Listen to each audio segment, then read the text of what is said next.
வணக்கம். இன்றைக்கு சமைக்க போகிறது கொள்ளு ரசம். அதை எப்படி செய்யலாம் வாங்க வீடியோக்குள்ளே போகலாம். வணக்கம் வியூவர்ஸ். இன்றைக்கி நான் கொள்ளு ரசம் செய்ய போகிறேன். அதுக்கு தேவையான பொருட்களை இப்போ நம்ம பார்க்கலாம். நான் கொள்ளு எடுத்திருக்கேன். இந்த கோலை அளவுக்கு அரை கோலை கொள்ளு எடுத்திருக்கேன். ஓகே வியூவர்ஸ், இப்போ நான் பானையில் தண்ணி போட்டிருக்கேன். இந்த டம்ளர் அளவுக்கு 4 கோலை தண்ணி ஊற்றிருக்கேன். நல்லா கொதிச்சிக்கிட்டு இருக்கு. இப்போ நான் கொள்ளு நல்லா அலசிட்டேன். நல்லா 4-5 டிப் நல்லா அலசுங்க. இப்போ இதில் நான் போட போகிறேன்.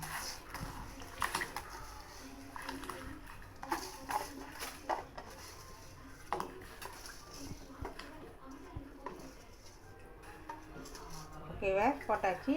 கொஞ்ச நேரம் ஒரு 20 நிமிஷம் நல்லா வேகட்டும். ஓகேவா, இப்போ பாருங்க வெந்துக்கிட்டு இருக்கு. நம்ம பார்க்கலாம். ஓகேவா, இப்போ வெந்துருச்சு. இப்போ நம்ம என்ன செய்ய போகிறோம், லேசாக மிஷினில் வச்சு லேசாக அரைச்சிக்குவோம். ஓகேவா, இப்போ கொள்ளு ஆறிடுச்சு. இப்போ வாங்க நம்ம அரைக்கலாம். ஓகேவா, இப்போ அரைக்கலாம். ரொம்ப அரைக்காதீங்க, 1 பாதியமாக அரைச்சா போதும். ஓகேவா, இப்போ அரைச்சாச்சு. வாங்க திறந்து பார்க்கலாம். ஓகேவா, இந்த மாதிரி தான் அரைச்சிருக்கணும். ஓகேவா, பாருங்கள் இப்படி தான் இருக்கணும். கொஞ்சமாக தண்ணி ஊற்றிக்குங்க. ஓகேவா, நல்லா கிண்டிக்குங்க. ஓகேவா, ரெடி ஆயிடுச்சு. பூண்டு 5 பல், ஒரு பச்சை மிளகா, சிறிய துண்டு இஞ்சி. ஓகேவா, இது எல்லாத்தையும் நம்ம இடிக்கல்ல வச்சு இடிக்கணும். 1/2 ஸ்பூன் மெழுகு, இதையும் சேர்த்து இடிக்கணும். ஓகேவா, நான் இஞ்சி, பூண்டு, மெழுகு, பச்சை மிளகா 4ஐயும் இடிச்சிட்டேன். ஓகேவா, இப்போ பாருங்க இடிச்சு வச்சுது. சீரகம், கடுதாளிப்பு, தக்காளி 1 சின்ன சின்னதாக வெட்டி வச்சுக்கணும். கருவேப்பிலை, பட்டை மிளகா 2 சின்ன சின்னதாக கட் பண்ணி வச்சுருக்கேன். புளி கரைச்சல், அரை தேக்கரண்டி மஞ்சத்தூள், உப்பு தேவையான அளவு. இப்போ சட்டி காஞ்சிச்சு. இப்போ கொஞ்சமாக எண்ணெய் சேர்த்துக்குவோம். இந்த அளவுக்கு எண்ணெய் சேர்த்தா போதும். எண்ணெய் நல்லா காயிட்டோம்.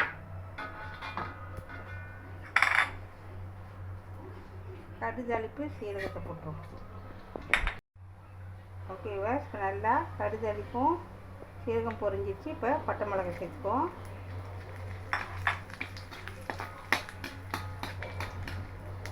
நல்லா பண்ண வேகட்டும். இப்போ நம்ம அரைச்சி வச்ச இஞ்சி பூண்டு, பட்டை மிளகாய், கடுகு. ஓகேவா, அரைச்சி வச்ச ஜாமான் எல்லாத்தையும் போட்டு இப்போ நம்ம எண்ணெயில் வேக வைக்கலாம்.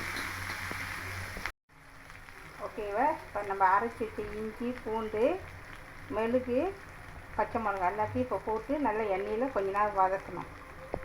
ஓகேவா, இப்போ ஒரு தக்காளி பழம் போட்டுருவோம். அது கூட கருவேப்பிலை,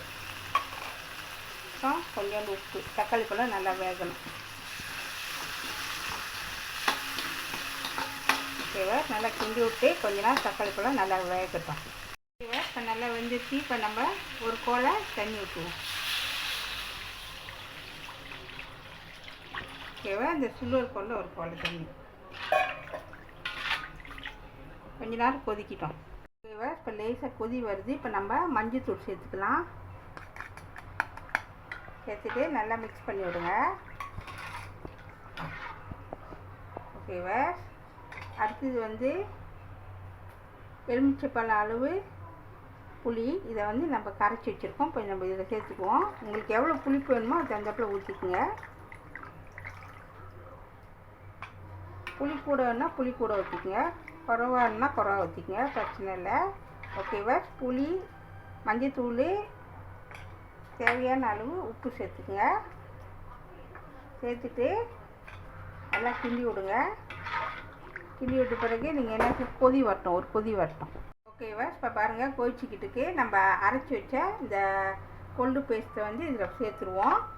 அப்படி உங்களுக்கு இப்படி பிடிக்கலன்னு சொன்னாக்கா நீங்கள் வறுத்துட்டு அரைச்சிட்டு கூட நீங்கள் சேர்த்துக்கலாம், அதுவும் நல்லாயிருக்கும். இந்த மாதிரி செஞ்சுக்கலாம். இது அந்த காலத்தில் முன்னோர்கள், நம்ம தாத்தா பாட்டி காலத்தில் இந்த மாதிரி தான் செய்வாங்க. அந்த ஸ்டைலில் தான் நான் சொல்லி கொடுத்துருக்கேன். ஓகேவா, இப்போ நம்ம போட்டாச்சு. ரொம்ப நேரம் கொதிக்க விடக்கூடாது. கொஞ்ச நேரம் நல்லா கொதி வந்துட்ட பிறகு நம்ம இறக்கிடலாம். ஓகேவா? இப்போ வந்து நல்லா கொதிச்சிக்கிட்டு இருக்கு. இப்போ நம்ம வந்து கொத்தமல்லியும் கருவேப்பிலையும் நம்ம சேர்த்துக்குவோம். சேர்த்துட்டு நல்லா கொதிக்க விடுங்க. இது வந்து உடம்பு வந்து ஆரோக்கியத்துக்கு ரொம்ப நல்லது. உடம்பு நல்ல ஆரோக்கியமாக இருக்கும். சளி இரும்பல் இருக்காது. உடல் பருமனத்தையும் குறைக்கும். நீங்கள் கண்டிப்பாக வீட்டில் செஞ்சு பார்த்துட்டு உங்கள் கோமினை கண்டிப்பாக சொல்லுங்கள். ஓகேவா? இப்போ நல்லா கொதிக்குது. இந்த சமயத்தில் நம்ம அடுப்பை வச்சு இறக்கிடலாம். சுவையான கொள்ளு ரசம் ரெடி ஆயிடுச்சு. இதை கண்டிப்பாக வீட்டில் செஞ்சு பாருங்கள். இந்த வீடியோ பிடிச்சிச்சுன்னா மறக்காமல் லைக் பண்ணுங்கள், ஷேர் பண்ணுங்கள், சப்ஸ்கிரைப் பண்ணுங்கள். பக்கத்தில் உள்ள பெல்லை கிளிக் பண்ணுங்கள். அடுத்த வீடியோ சந்திப்போம். நன்றி, வணக்கம்.